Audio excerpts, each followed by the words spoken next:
and leaves indelible imprints on the listener's mind and heart.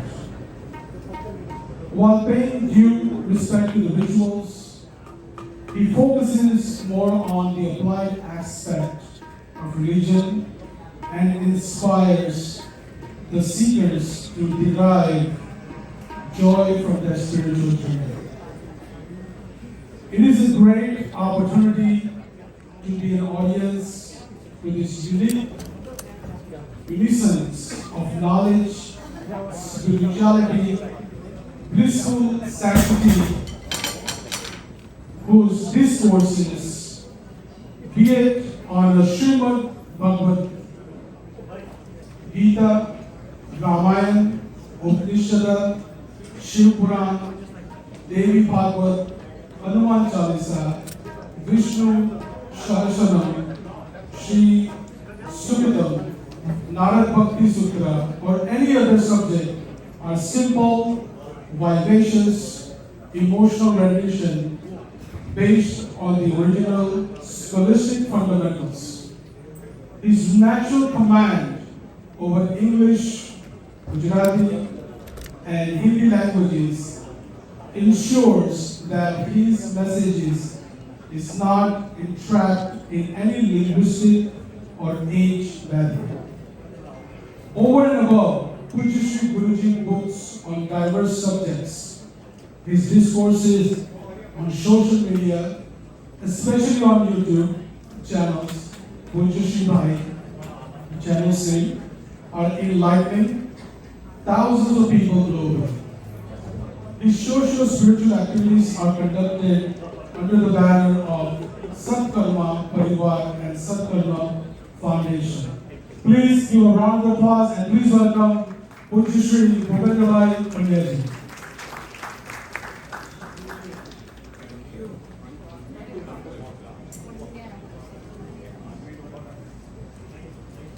આત્મીય સજ્જનો, અવાજ પણ નહીં પાછળથી બંધ કરી પડું. આત્મીય સજ્જનો, ગુજરાતી સમાજના 50 વર્ષ થાય એ આપણા સૌને માટે અત્યંત ગૌરવની ઘટના છે અને આવનારી પેઢીઓને એની માહિતી મળી રહે, હિસ્ટોરિકલ ડોક્યુમેન્ટ પ્રાપ્ત થાય એના માટે પ્રિય પકાજીએ મને વાત કરી કે ખૂબ સુંદર સુવેનિયર તૈયાર કરવામાં આવ્યું છે અને પકાજી મને વિનંતી કરી કે આપ ઉદ્ઘાટન કરો. મેં કીધું હું તો કરીશ, પણ મારા કરતા વિશેષ જે અધિકારી છે, આ 50 વર્ષનો ઇતિહાસ જેને સર્જ્યો છે, એ મને એક પેજ બતાવ્યું પકાજીએ પાસ્ટ પ્રેસિડેન્ટ્સનું. આદરણીય જયંતિભાઈ પટેલ જે ફાઉન્ડર પ્રેસિડેન્ટ છે, એમનાથી શરૂ કરી અને પકાજી બધાના નામ કદાચ જો હું લઉં તો વિષ્ણુભાઈ, આ બધા પાસ્ટ પ્રેસિડેન્ટ પ્લીઝ સ્ટેજ ઉપર આવો. આપના સૌના હાથે આ સુવેનિયરનું ઉદ્ઘાટન કરવું છે. પકાજીએ મને એકલાને કહ્યું, પણ એ યશ હું ન લઈ શકું, મારા કરતા વિશેષ અધિકારી આ પાસ્ટ પ્રેસિડેન્ટ છે. વિષ્ણુભાઈ આવો, ગોપીભાઈ, અચ્છા, રમણભાઈ પટેલ, ધીરુભાઈ પટેલ, નિરંજનભાઈ પટેલ, જ્યોતિન્દ્રભાઈ પટેલ, ભારતીબેન દેસાઈ, જગદીશભાઈ પટેલ, મણિકાંતભાઈ પટેલ, મિનેશભાઈ પટેલ અને પકાજી તો અહીંયા છે. સેન્ટરમાં આવી આપણે બધા. We need a center stage this time. Okay.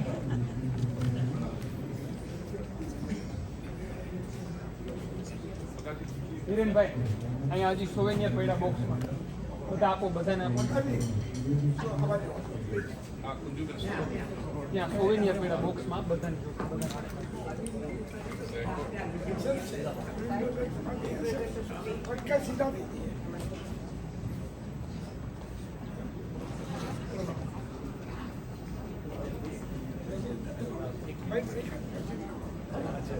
એક ઘટે છે, એક ઘટે.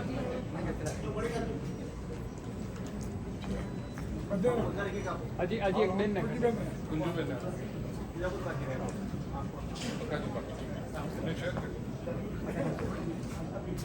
હિરેનભાઈ એક ઘટે એક ઘટે પકાજી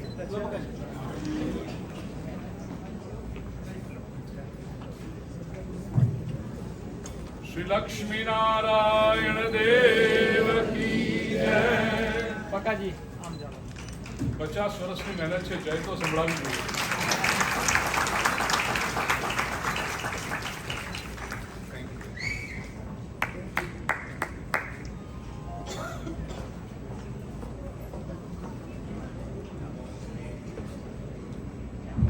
હું પ્રકાશજી અને મિલકતભાઈને ખાસ વિનંતી કરીશ પૂજ્ય ભાઈજીના સન્માન માટે.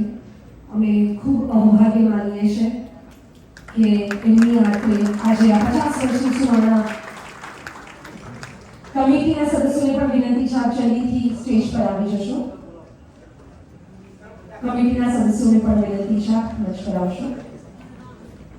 પૂજ્ય ભાઈજી આપ જે આપણી સાથે ઉપસ્થિત છે, અમારા સૌ માટે આજે આ ગૌરવાન્વિત ક્ષણ છે.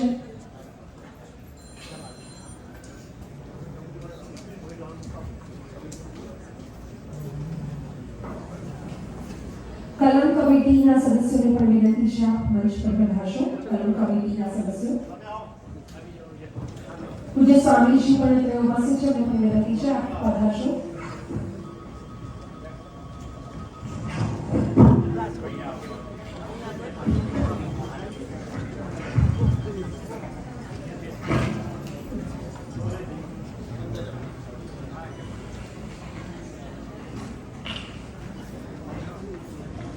બાકી સ્વજનો મને પકાજીએ મને કહ્યું કે આ કલમ મેગેઝિન બનાવવામાં વિશેષ કરીને જે સ્વામી અને આરડી એ બંને ખૂબ મહેનત કરી છે. આપણે તાળીઓના ગણગણાટથી વિભૂતિઓને વધારી લઈએ.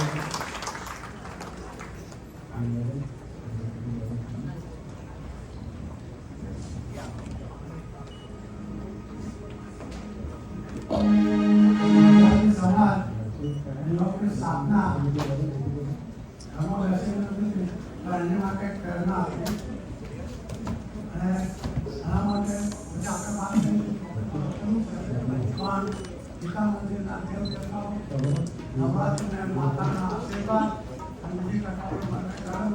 એના પછી જ્યારે અમારા પર દિવાળી પતંગનો વરસાદ થયો હતો, પણ નસીબદાર સારું કે કોઈ ભાઈઓ આજે પણ થયું કે આ રીતે સમાજના વ્યવહાર થશે નહીં.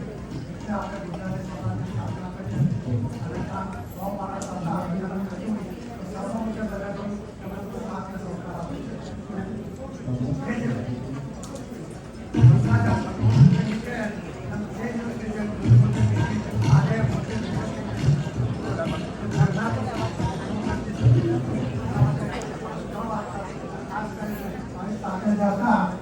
બધા સભ્યોનો ખાસ આભાર.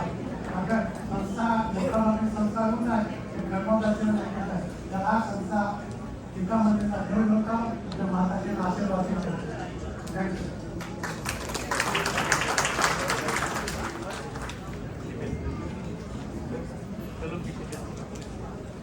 આરડી પટેલ જેમને ખૂબ મોટો ફાળો આપ્યો છે. રાત ને દિવસ અમે તો સુઈ જતા હતા ભાઈશ્રી, પરંતુ આરડી આખી રાત જાગતા હતા. આના માટે આખી ઇન્ડિયા કામ કરાવવાનું, લખવાનું, ટાઈપિંગ કરાવવાનું, સેટિંગ કરાવવાનું બધું. એટલે આરડી પટેલ જાગતા હતા એટલે અમે સુતા હતા. અને જેમનો સિંહ ફાળો આ કલમમાં રહેલો છે એવા આરડી પટેલ આપણને બે શબ્દો દઈના ઉગારવાથી વ્યક્ત કરશે. આ કલમ કેવી રીતે તૈયાર થયું એની પણ એક વાર્તા છે. પહેલા 74 સાલમાં અમે હાથે લખતા હતા તો કાપી અને ચોંટાડતા હતા અને તેને નવરાત્રી, દિવાળી એ રીતે મેગેઝિન તૈયાર કરતા હતા. પહેલા ત્યાં પણ થતું હતું. 1986 સુધી એની બધી પણ એમાંથી બ્લેક એન્ડ વ્હાઈટ થતું હતું. એક કલર ફોટો કરાવવો હોય અમારે તો અમારે 3 કોપી કરવી પડે, લાલ, પીળો, નાદરી, અને પછી એમાંથી માતાજીનો ફોટો થતો હતો.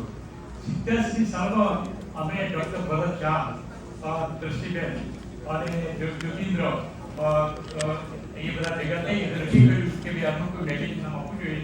એટલે અમે કલમ નામ આપ્યું. કલમનો અર્થ એટલા માટે કે આપણે ગુજરાત પરથી આવીને ગુજરાત સેટ થઈ જાય એટલે કલમ થયું.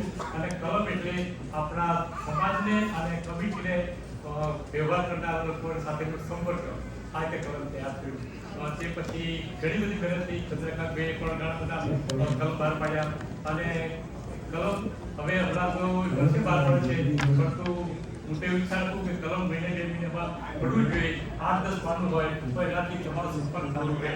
આશા રાખીએ કે એ પ્રકારની ગુજરાતી સમાજની જે અમુક 2 કે 4 વસ્તુઓ છે કે ગુજરાતી ક્લાસ ચાલુ કરવા અને ગુજરાતી વિશે એ આગળ વધારે એવી આપણે આશા રાખીએ. દર મહિને મેગેઝિન બહાર પાડવું એટલે 2 થી 3 આવી જોઈએ. Thank you, Swami. Thank you, everybody.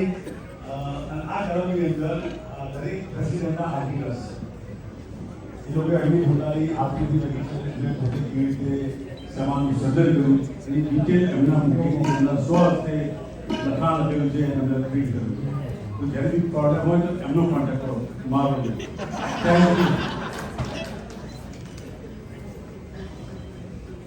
હવે આપણે ભાઈશ્રીને રિક્વેસ્ટ કરીશું કે ભાઈશ્રી ગુજરાતી સમાજને એવા આશીર્વાદ આપો કે બીજા 50 વર્ષ સુધી થી ડબલ 3 ગણા 4 ગણા થાય દિલ્હી વિચારવાનું. Thank you.